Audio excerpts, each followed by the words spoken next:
গল্প একটা আপনাদের সাথে আছে। গল্প যেটা করব,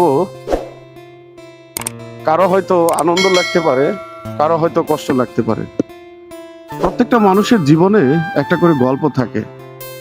সেই গল্পের মধ্যে এক ছিল সোনার ছেলে, যে কিনা ছোটবেলা থেকেই বাবা মায়ের আদরের একটা কলিজার টুকরা ছিল। সেই ছেলেটির ছোটবেলা থেকেই যত ধরনের চাওয়া, যত ধরনের ইচ্ছে, যত ধরনের কথা বাবা মা সবাই তার রাখার চেষ্টা করত। বাবা মার এত ধন দৌলত ছিল এমনটা নয়। মধ্যবিত্ত ঘরের যেমন ছেলে হয় তেমন একটি ছেলের গল্পই আজ তোমাদের সাথে শেয়ার করব। গল্পটা ছোট গল্পও বলতে পারো, বড় গল্পও বলতে পারো। সেই গল্পের ছেলেটির পরিবারের একটা গুরুত্বপূর্ণ সদস্য আস্তে আস্তে বড় হতে লাগলো। গ্রামের বাবা মায়ের আদরের ছেলেটি। তারা পরিবারের সদস্য 5 জন।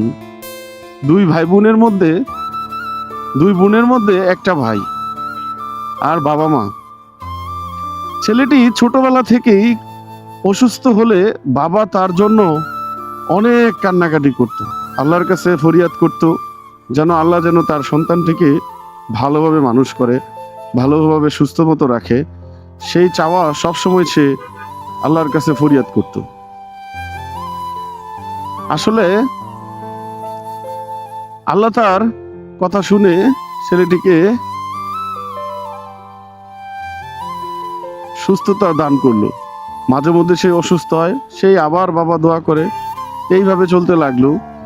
ছেলেটি ছোট থেকে এমন একটা পরিবারে বড় হয়েছে, তার পড়াশোনা করতে গেলে তাকে সাহায্য করার মতন কেউ নেই বলতে গেলেই চলে। তার বড় ভাই বোন যারা আছে, বড় বোনকে বিয়ে দিয়ে দেয় সে ছোটবেলা থাকতেই। বড় বোনকেও মাধ্যমিকের গণ্ডা পার হতে হয়নি।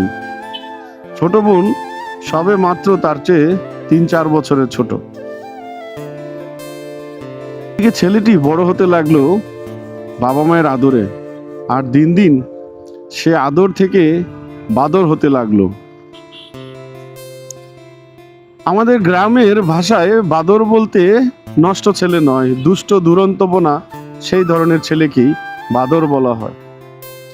ছেলেটি পড়াশোনায় ছোটবেলা যেই পরিমাণ ভালো ছিল, তার দেখভাল করার না করতে পারার কারণে আস্তে আস্তে তার পড়াশোনার মেধা সে স্কুল দেখাতে পারছে না, কারণ তাকে সহযোগিতা করার মতন কেউ নেই।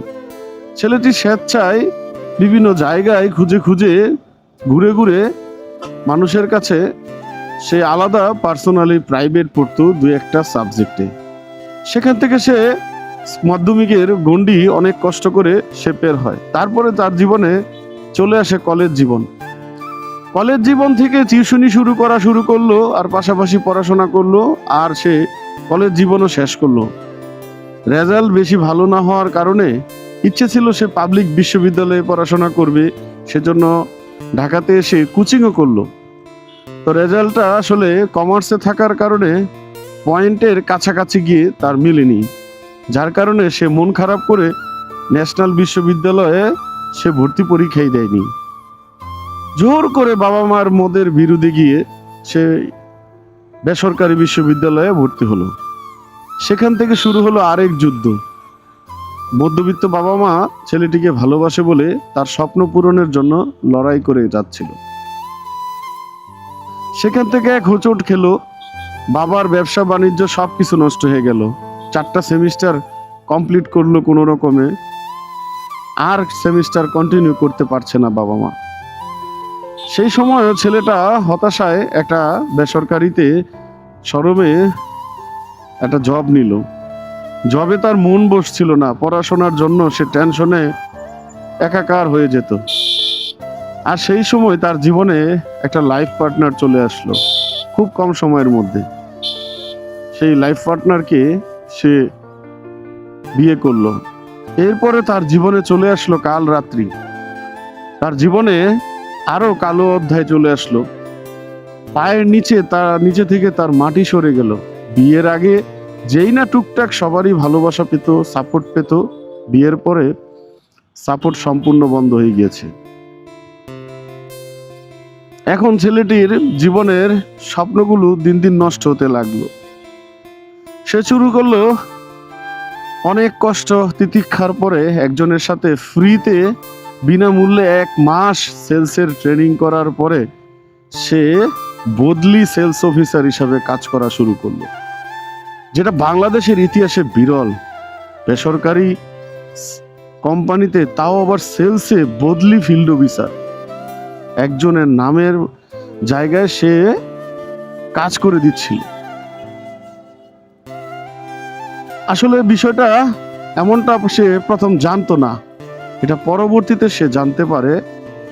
তার নামে কোনো অফার লেটারই তৈরি হয় নাই। সে যখন এখানে কাজ করছিল, তার রিপোর্টিং বস তার সাথে 2 নম্বরই করেছে।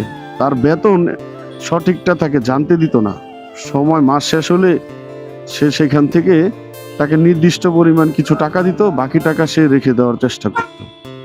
কোম্পানি জানতো পুরাতন ফিল্ড অফিসারটাই রয়ে গিয়েছিল, নতুন কোনো ফিল্ড অফিসার আসেনি। একদিন কথনে হেড অফিস থেকে ফোন আসার পরে পুরাতন ফিল্ড অফিসারকে চাচ্ছিল, কিন্তু সে যখন তার নাম বলল আপনি কে? তো বললাম আমি সেই। তা আপনি কেন? আমি তো কাজ করছি 6 মাস হয়ে গিয়েছে। তারা অবাক, সারপ্রাইজ। তারপরে সে রাগে ক্ষোভে সেই বস তার সাথে আরো 2 নম্বরই করা শুরু করছে। তার ইনসেনটিভ রেখে দেয়, তার ইচ্ছালামি রেখে দেয়, তার বেতন রেখে দেয়। সে রাগে ক্ষোভে সেখান থেকে চাকরি ছেড়ে দিল। সেলসের চাকরিতে সে নিজের এলাকায় যুদ্ধ করেছিল, মোটামুটি বলতে গেলে প্রায় প্রতি মাসেই সে টার্গেট করত। প্রতি মাসেই সে তার লক্ষ্যমাত্রা অর্জন করে বাড়ি ফিরত।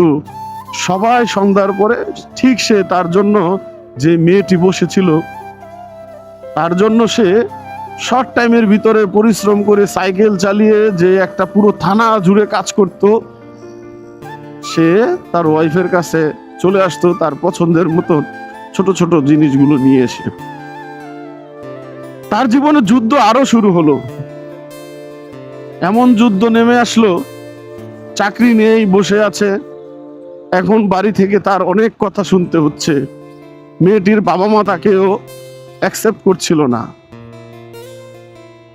মধ্যবিত্ত ফ্যামিলি থেকে, শিক্ষিত ফ্যামিলি থেকে সে এসেছিল ছেলেটির পরিবারে। মেয়েটি বিপাকে পড়ে ছেলেটির দিকে তাকিয়েও সে তার সাথে সংসার করতে লাগলো। কোনো এক সময় ছেলেটি একটা কোম্পানিতে, গার্মেন্টস ইন্ডাস্ট্রিতে ইন্টারভিউ দেয় কোনো একজনের মাধ্যমে। বাবার সুপারিশ ক্রমে সেই লোক তাকে ইন্টারভিউ সুযোগ দেয়। ইন্টারভিউতে সে টিকে যায়। টিকে যাওয়ার ফলে তাকে স্টোর অফিসার হিসাবে তাকে নিয়োগ দেওয়া হয়।